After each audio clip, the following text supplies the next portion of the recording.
So this is part two. So yes, I'm going to be talking about more guys now, and yes, there we go. John Morrison. I don't think so, cause John Morrison wasn't fired by the WWE. WWE. He left WWE again. He was not fired, and if he wants to go back to WWE, WWE will just sign him because he is a great mid card wrestler. Like not really a main eventer, but a mid card wrestler. He can be the U.S. or the Intercontinental Champ or the Tag Champ. Whatever. But he left WWE for some personal life and stuff, I guess. So WWE can sign him, and he does not need to go to TNA. Well, I love TNA, but being the second company, he won't go there. Colt Cabana, no, cause he's Punk's friend. CM Punk being the top guy, being like Stone Cold Steve Austin, open mouth. You give him the mic and he's just going to say stuff. So Colt Cabana can have a future with WWE. Yes, he can have a future with WWE. He will not come to TNA, and I guess Colt Cabana is doing okay with ROH Wrestling. I think he's with ROH Wrestling. I don't really keep track of ROH Wrestling. But yeah, he can be a part of ROH Wrestling. Ric Flair, man, this is something that really pisses me off. Not at all. Ric Flair, no, because his contract with WWE with TNA has been done. It was over on 31st of August, and he can join a wrestling company. He can sign a deal with any other wrestling company on 10th of September, and he might sign a deal with WWE. And there are rumors that he might just be the manager of Dolph Ziggler. Vicky Guerrero becomes the new GM of Raw. AJ Lee starts to wrestle once again because her character kind of pisses me off, and maybe like 10% of the WWE crowd. I don't know. And what else? Caval, Loki or Caval, or what was his name in TNA and WWE? I don't know.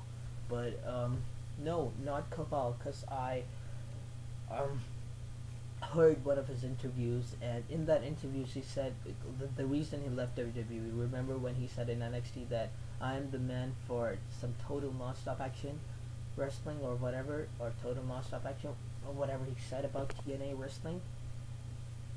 People said that he might go to TNA after that, but no, the guy, then I heard the interview, and in the interview he said that growing up, he watched Japanese wrestling, and he wants to go to Japan, not to WWE. That's why he left WWE. Well, that's kind of stupid, I guess, because you need to feed your family, and you're doing what you like. You like wrestling, pro wrestling. You're doing that, and you are feeding your company. You're giving them thousands of dollars, but then you decide to go to Japan.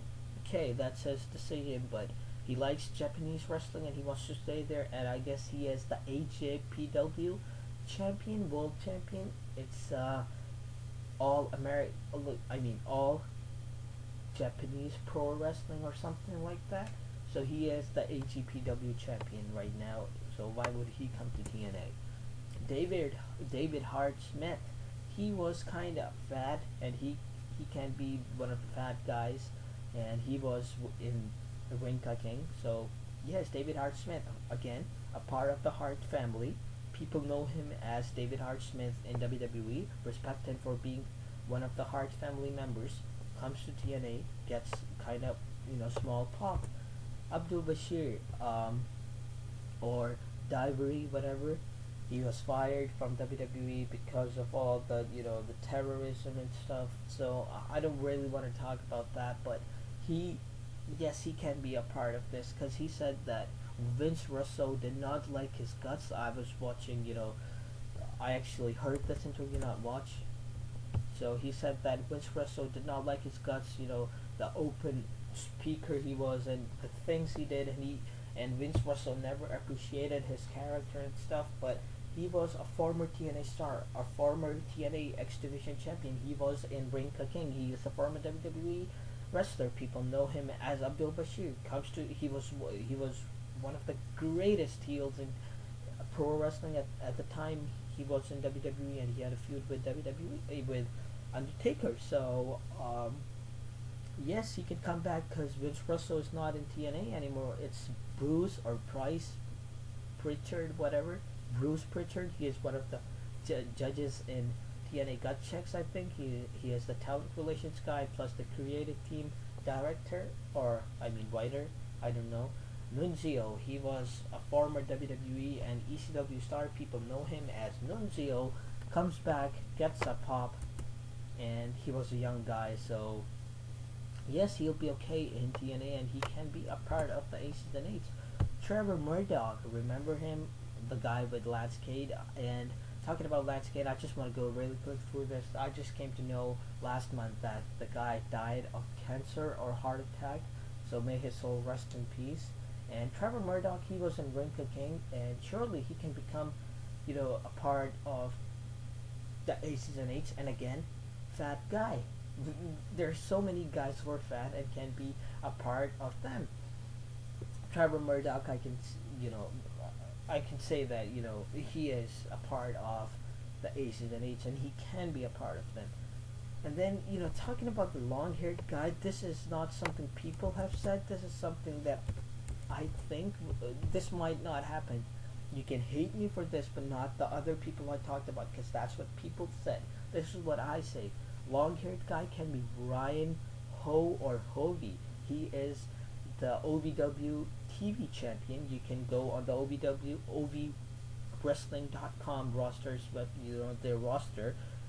This guy, I looked at him and I was like, yes, this guy can be a part of them, and this guy kind of looks like the long-haired guy. So check him out. He has this crazy character in OVW wrestling. He's holding a guitar or something.